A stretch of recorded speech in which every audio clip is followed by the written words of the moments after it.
Hello everyone, কেমন আছেন সবাই? আশা করছি খুব ভালো আছেন। আজ আমার লাস্ট ডে দিদিদের বাড়িতে। ঘুম থেকে সকালবেলা উঠে গেছি, আবার বিছানা তুলতে গিয়ে আবার ঘুমিয়ে পড়েছিলাম, কারণ আমার অনেক ঘুমাতে ইচ্ছা করছিল। ওয়েদারটা এমন ছিল যে সারাদিন ঘুমিয়ে থাকি। শুয়ে থাকলে তা হবে না, রেডি হতে হবে। আর আজ মাদের বাড়িতে যেতে হবে, মা অপেক্ষা করছে, তো স্নান টান করে রেডি হয়ে গেছি।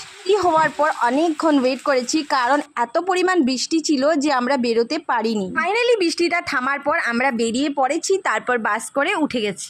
বাড়িতে এসেই দেখছি মা একটা কাঁঠাল খুলছে। জানি কাঁঠালটা সবাই পছন্দ করে না, কিন্তু আমার খেতে দারুণ লাগে। তাই বলে আমার কাঁঠাল খেলে গরম লাগে, কিন্তু আমার কাঁঠাল খেলে সত্যি বলছি গরম লাগে না, খুব পছন্দ করি আমি। বলতে পারো আমার একটা পছন্দের ফ্রুটস। তুমি কি খাচ্ছ বাবা? কাঁঠাল দাঁতি। কি খাচ্ছ? কাঁঠাল। কাঁঠাল? হ্যাঁ। কাঁঠাল খাও।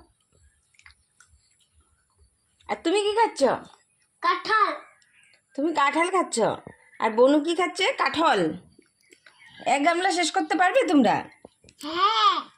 আমার মেয়ে ফুল কনফিডেন্টে বলছে এক গামলা কাঁঠাল সে খেয়ে নেবে। মা যেহেতু ভালোবাসে কাঁঠাল খেতে, তো মেয়েও ভালোবাসে। করে আমরা কাঁঠাল খেয়েছি, তারপর সেই কাঁঠালগুলো দিয়ে মায় বড়া করেছিল কাঁঠালের। সন্ধ্যাবেলা সেই কাঁঠালের বড়া দিয়ে চা খেয়ে নিলাম আমরা সবাই। বড়া দিয়ে চা খাওয়ার পর বসে পড়েছি দিদির ছেলেকে একটু পড়ানোর জন্য। ভিডিওটা এখানে সমাপ্ত করছি, পরে আরেকটি ভিডিওর সাথে দেখা হচ্ছে। বাবা।